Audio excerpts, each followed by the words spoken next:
Let's stand together as we read our text here. It says, "But I would have you know that the head of every man is Christ, and the head of every woman is the man, and the head, Christ, is God." Father, we do thank you for this time. We can look into these things that your word teaches. I pray that it'll be a blessing. I pray that it'll be a help. And Lord, may we seek to follow after what your word teaches and lays out for us. We pray in Jesus' name. Amen. Thank you. You may be seated. So we're talking about the roles of the family, and it is important to understand these things. And not just to, oh yeah, I know that. It's important for us to incorporate these things. Because if we know what our role is supposed to be, and we don't fulfill that role, then obviously we are disobeying God. Now that's one truth. Another truth is that if we know what our role is supposed to be and we don't do it, we're also teaching the next generation how not to do things. The problem is they, by and large, won't see it that way. Well, Dad and Mom did it that way. It worked for them. Well, it may not have worked. It's just that as kids, you don't see that. You don't recognize that so often. And you follow after that same pattern. So it is important for us to study these things. And not just to study them, but then to apply them. So we looked at the marriage relationship. We looked at the husband. And we looked at the wife and their part together. Their relationship that they should have one with another. And then we were looking at the family relationship, and we talked about the father. And the father's position is one of leadership, one of spiritual leadership, one of disciplinary leadership, and then one of practical leadership, as well as one of provisional leadership. Those four things we looked at as far as the role of the father. And that is so important. We live in a day and time where more and more children are being raised in a single parent home.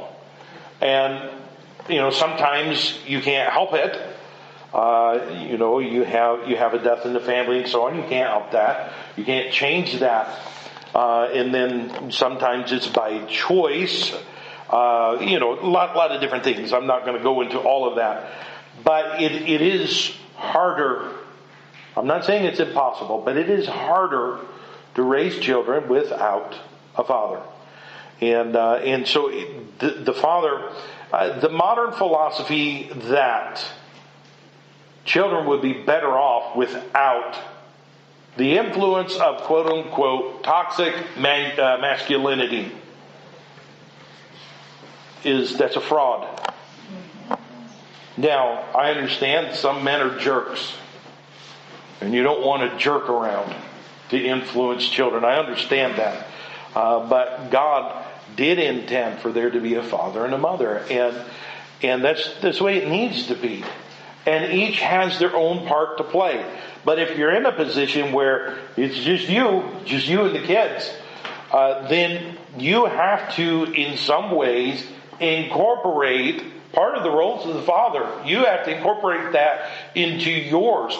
So it's not like, oh, well, the husband's not around, so my plate is smaller. No, the husband's not around, so you get his plate and yours. So your plate gets bigger, and your responsibilities become greater. And you say, well, how is that possible? How in the world can I do that? And I will tell you very simply, and do not think that I'm being sort of, uncaring in saying this, but it takes the grace of God. You have to rely on the grace of God as a mother, because I know we don't have any dads in here necessarily in that case, but if it's a single parent situation, you have to rely on the grace of God, and you have to ask for it. You can't expect that it's just going to fall out of the sky. You have to ask for it. And then you have to put feet to that. It's not going to happen all on its own. Anyway, let's talk about the role of the mother. Turn over to Isaiah 49. Isaiah 49.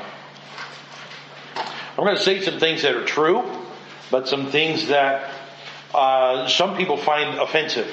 And if you find it offensive, I'm sorry, it's still true. It's just the reality of it. So in Isaiah 49, verse number 15, can a woman forget her sucking child, that she should not have compassion on the son of her womb? Yea, they may forget, yet I will not forget thee. Now, mothers, those of you mothers here, I'm sure as you're reading that verse, you think, no, how can a mother forget? And yet, we're getting to that time of year where the news is about to start running these things. Don't leave your kids in the hot car. Isn't that sad? I mean, to me, if you got two gray cells running around inside your head, you know not to leave a kid in the hot car. I mean, that's just common sense. But common sense isn't common, is it? It's just not. And so, but anyway, you understand what I'm saying. Mothers bring the emotional aspect into the home. If you have a father who is emotional and lives by his emotions, that family is in trouble. Because it is the mother that brings the emotional aspect into the home, not the man. The man, generally, if he's a man, the man generally can control his emotions. Now, that again, we're speaking generally, because you've got some jerks out there that don't know how to control themselves. And they get mad and they do stupid things for which they should go to jail. Absolutely. But that's because they don't know how to control their emotions. And they do those sorts of things. But I'm not talking about emotionalism. I'm not even talking about emotionalism. I'm talking about emotion in the home, and not in a bad way. Okay, I'm not saying that. But if the man, if he is controlled by his emotion, whereas most men are controlled by reason, and then you have the woman who is naturally controlled by her emotion, again, that family is in peril. Somebody's got to have a level head in there.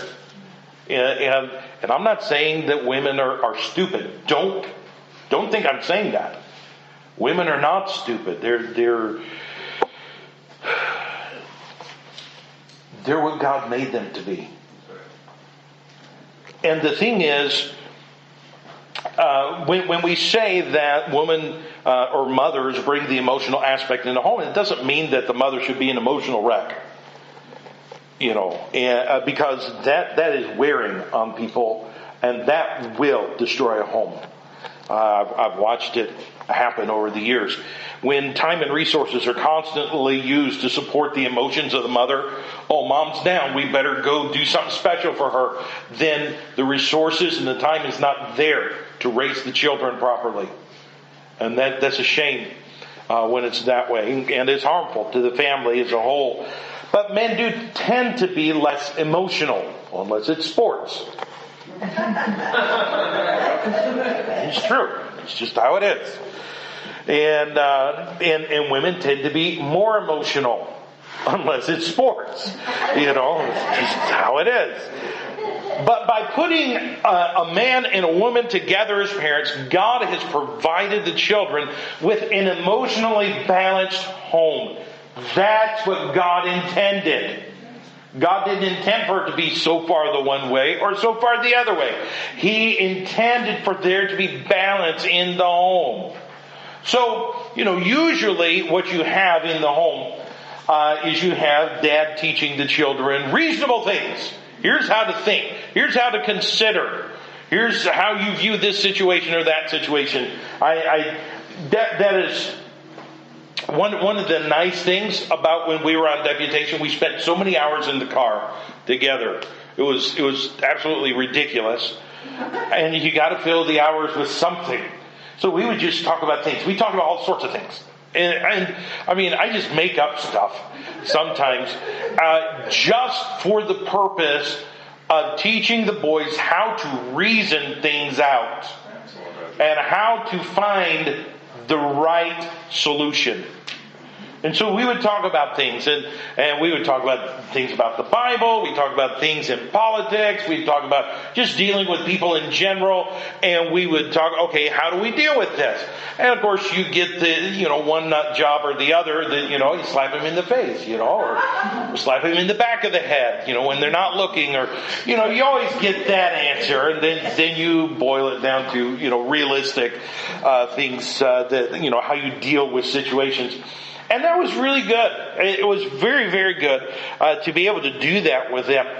And then a lot of times, like children, when they wake up at night and they're sick, who do they go to? By and large, they go to the mom. It's unusual that they would go to the dad, because the dad's not gonna kiss it and make it better. It's sort of like when my boys would come to me. Oh, I got, brother scratched me. And I'm talking about when they were little. I'm not talking about yesterday. Oh, my brother scratched me. And I would say, where's the blood? If there's no blood, don't cry.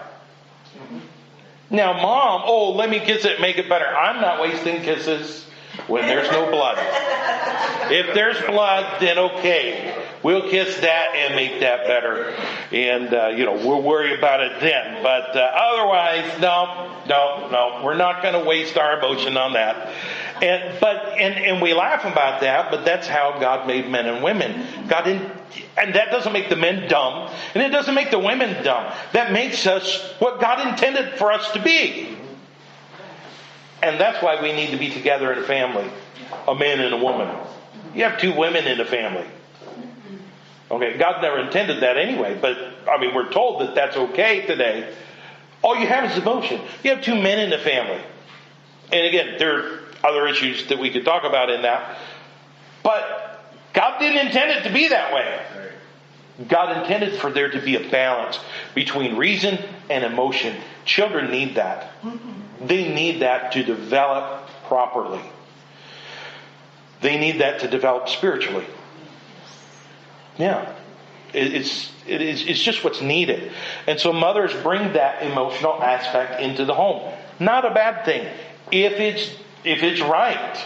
If it's not overboard. Because mothers, some women, they're so emotional that, they really can't be a help in the home. They can't be the help that they need to be in the home because they're so emotional.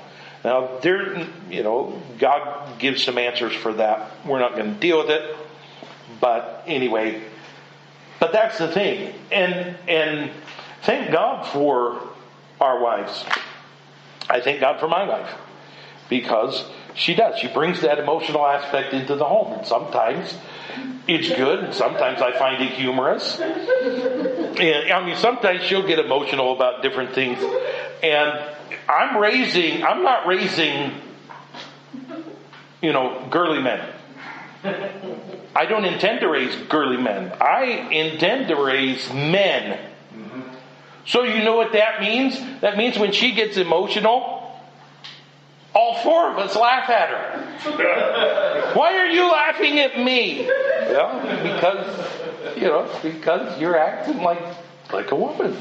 And it's humorous to us who are not women, sometimes. And so, and that's not a put down. I don't mean that as a put down at all, because she's responding just exactly like she needs to.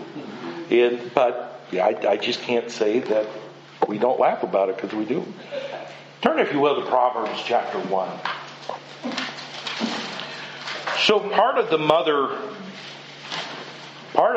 role in the home is to bring that emotion. Do you know what goes with that emotion? A whole lot of hugs and kisses. It's true.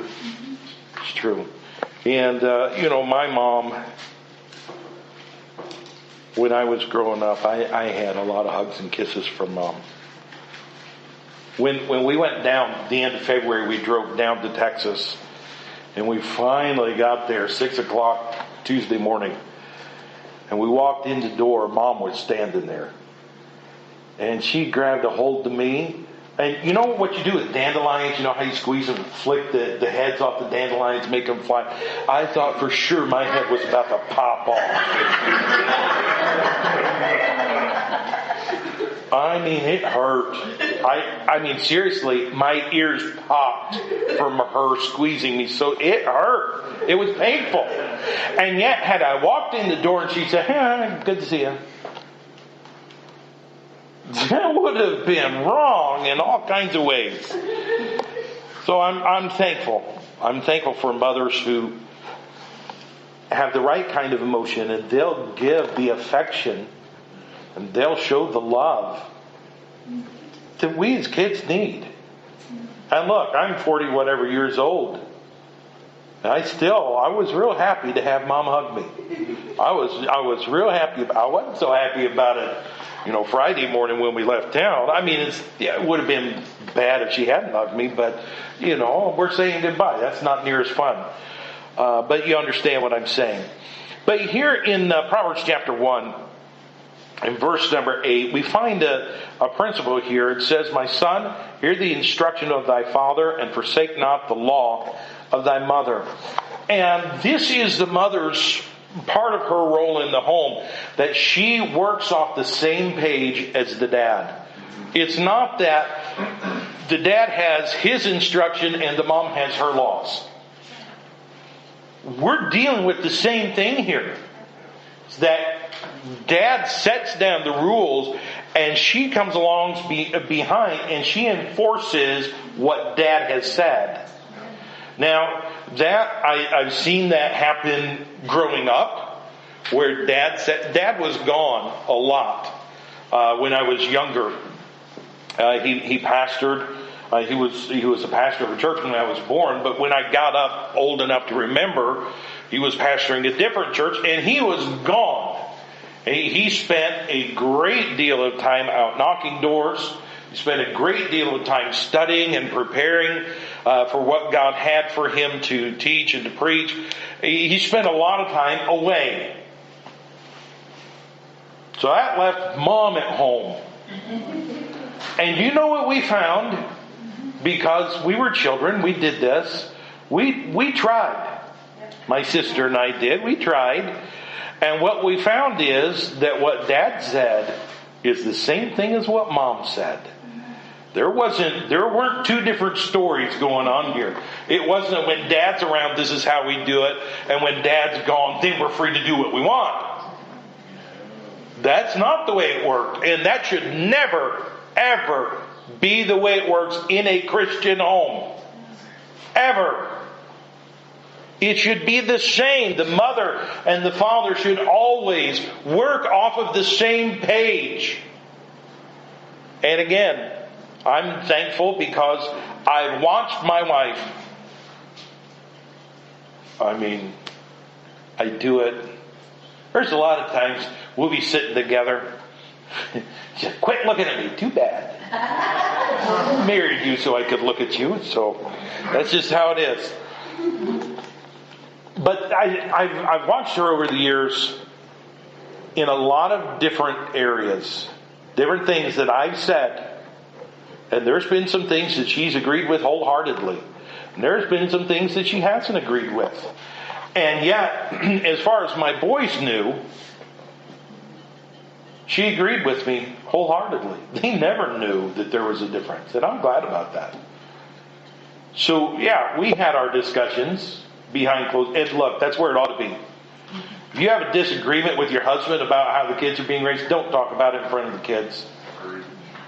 That's one of the dumbest things you could do, because you're going to destroy your authority over your children. Oh, no, I'm gonna have them see, my spouse for who he or she really is. Nope. They won't see it that way. They may lose respect for your spouse, but they'll lose respect for you too. So don't do that.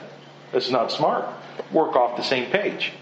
If you have a disagreement, go behind closed doors, talk about it, recognizing the fact that the dad and the husband, who is the same, has the final word. And if after discussing it he says, I really believe this is what God wants us to do, then follow that. And you'll find that God will bless that. But here, in this particular area, this is where the relationship of the husband and the wife is tested. If their relationship is not a relationship of unity, it will ultimately lead to a power struggle within the home. And again, that's harmful for the children. That's not going to help them. Mothers do not create their own rules, nor should they have a different set of rules when the father is not around. I know people that have done this with their kids. I hate to say it. Some of them are family, where dad says, this is what we're going to do. And what he said was right. But as soon as he walked out the door to go to work, mom said, we're going to do what we want. Because dad's not here. He won't know. Well, what he doesn't know won't hurt him. And the end result of that is carnal children, if they're even saved. And I wonder about some of them. People who, they have no respect for God because they weren't taught respect for dad. And that is how it translates, by the way. So it's a dangerous thing to do this. So when this occurs, it causes confusion in the heart of young children and rebellion in the hearts of older children.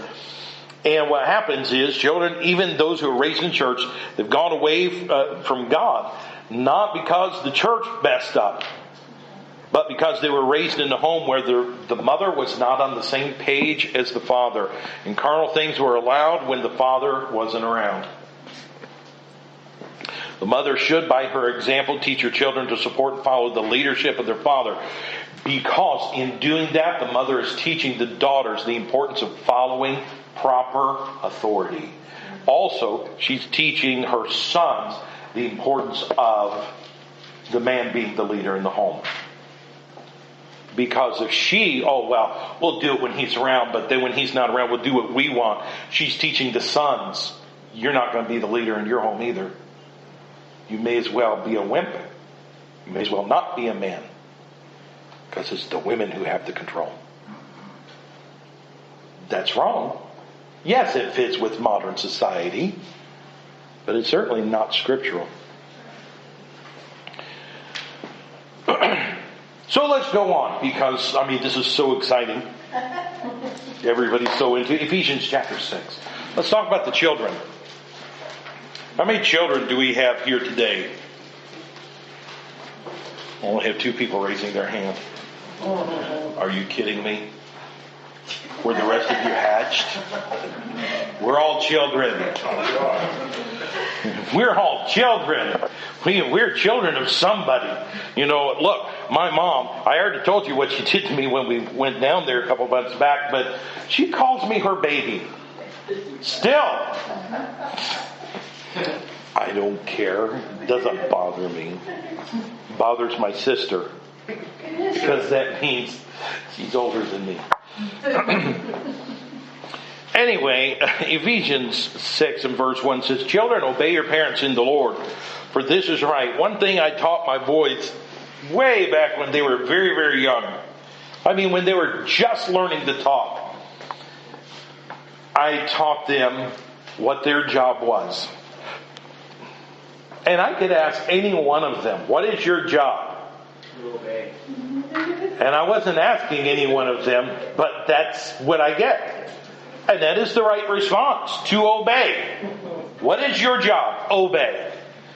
James is 20 years old. Just turned 20 whenever. We don't even care. A little over a week ago, he turned 20 years old. But you know what? Still my child. He's still living in my home. I am providing for him. So he only has one job in the home. And that is to obey. That's it. And until he gets out on his own, that will be the only job that he has. Makes it easy, doesn't it?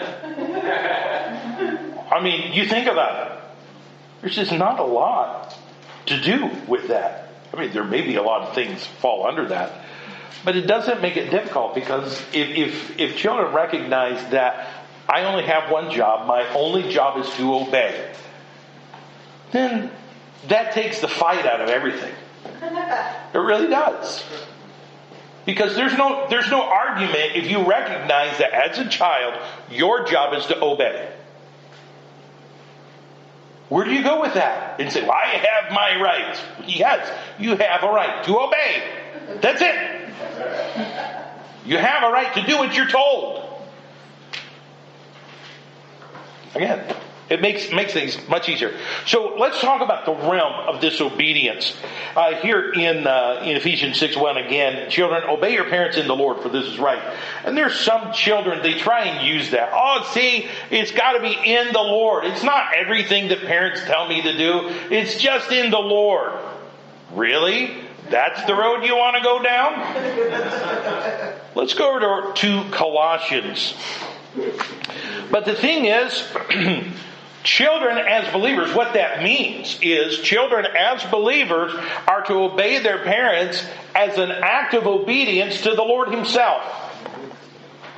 Obey your parents in the Lord as if you were obeying the Lord Himself. That's the attitude you ought to have in obeying your parents. Because children are learning how to relate to God by how they relate to their parents. That's one thing we don't think about half the time as parents.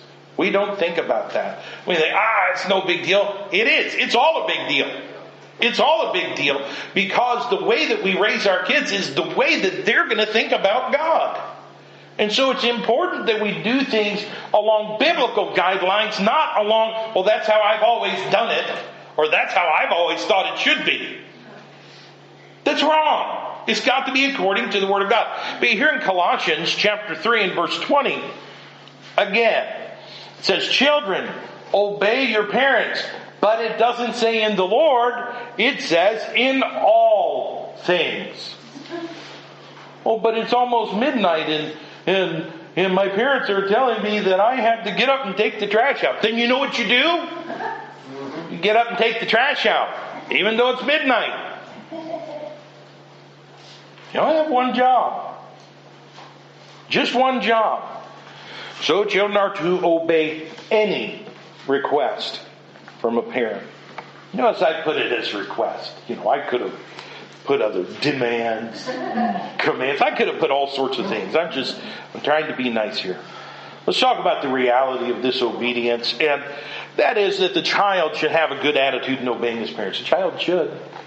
He should. But if a child doesn't have a good attitude, now here's the quandary that people get into. Well, if they're not going to have a good attitude about it, then I'm not going to require them to do it. Then they'll never have a good attitude.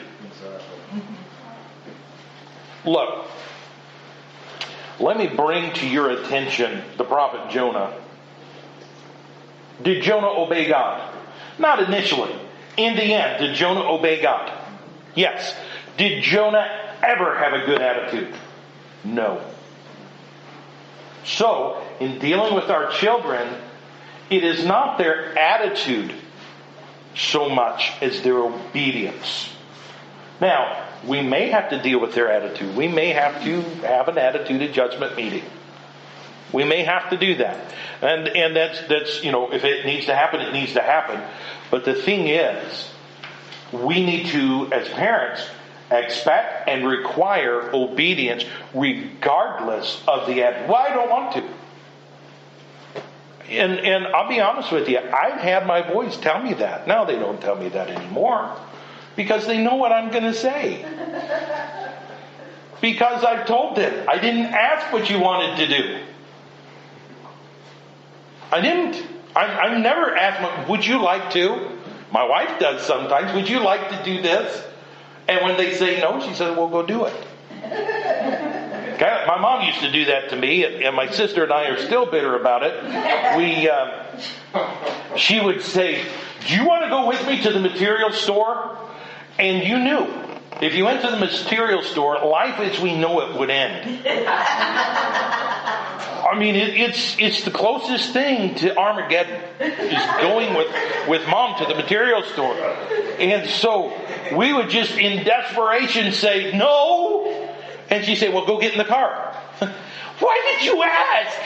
Because I was hoping you would want to go. Do I look nuts? Anyway, but that's yeah, so whether we had a good attitude or not, we went. And that's just how it was. And that's the way it ought to be. Because obedience is the only requirement. Obey. Not only obedience, but obedience at the first request. How many times do you have to ask your children to obey? It should never take more than once. Now let's talk reality. Does it sometimes? Yep. However, if it takes more than once, there ought to be some consequences. I'm not going to give you any illustrations. Let your mind run wild. But if children will not obey the very first time that they're told to do something, there ought to be consequences. Because what are you teaching them? You're teaching them my opinion is more valid than the opinion, demands, commands, whatever, of authority, of any authority. And you're teaching them, again, you're teaching them and preparing them for their relationship with God. And if you allow your children to ignore you, if you allow your children to be asked 4 or 5, even 2 and 3 times, before they'll even acknowledge, much less obey, you are not helping your children. You're hurting them. Because here's what happens. They'll have no respect for the authority and commands of law enforcement.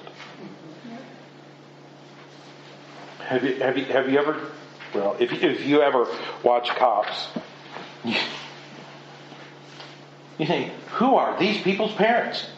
Why did they not teach them better than that? You know, sometimes I think the parents ought to go to jail with the kids for not teaching them better. Seriously.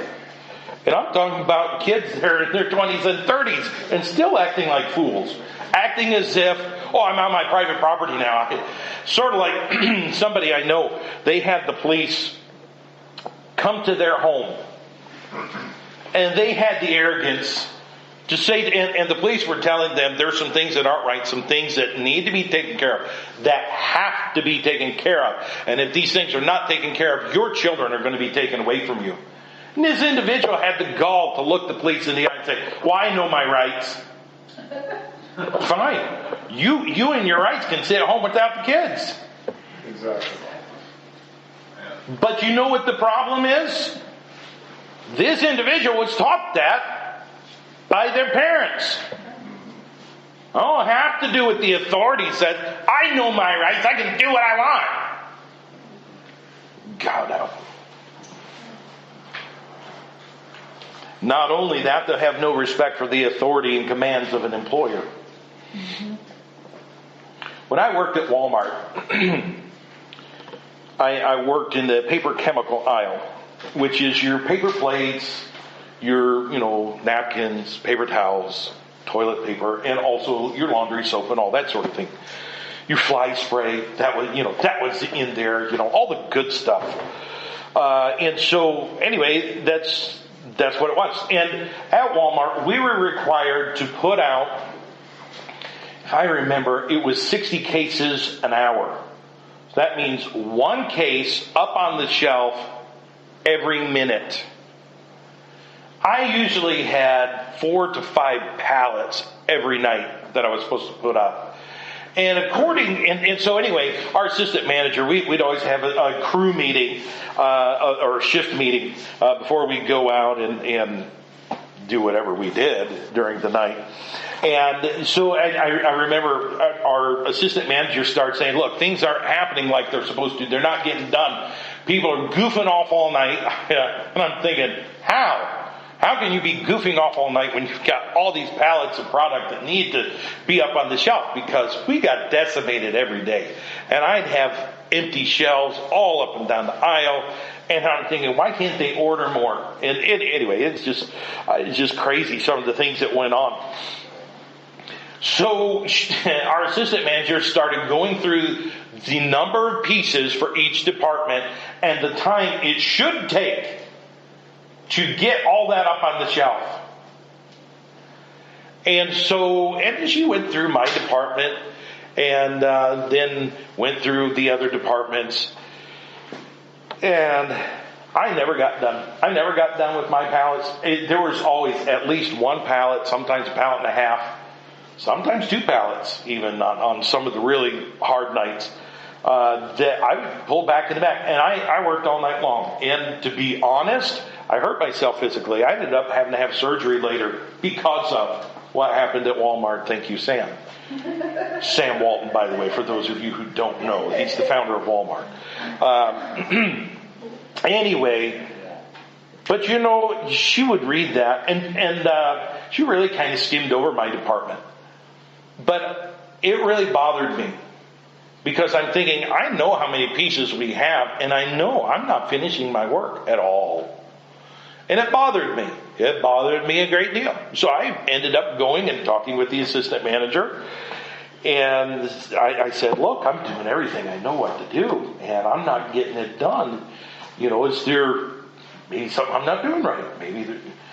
And what my assistant manager said is, no, there's no problem with you. We're going through all this because there are some other people that they're just goofing off all night long. And I could hear it. They're yelling back and forth at each other, and they're, pulling pranks on each other when they should be working. All the sort of things that kids do a lot of times rather than work. That made me feel a whole lot better. But do you know why I felt that way? Because Dad and Mom instilled in me a respect for those who are in authority. I never thought, well, that assistant manager is just expecting too much. I never thought that. The thought never entered my head.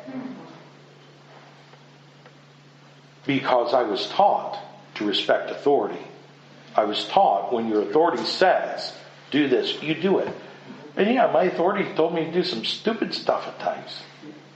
Yeah, I kid you not. And I'll tell you some stories about that later, but now's not the time. Look over in Hebrews chapter 13, if you will. Here's what parents need to do. And this ought to come from Dad and Mom both. But parents need to require their children to respect and obey all those who are in authority. One thing that bothers me, and I try not to get in the flesh about it, but one thing that bothers me is when I see children, they'll obey their parents, but they won't listen to anybody else. And they'll say stupid things like, well, you're not my parent. You're not my mom. You're not my dad.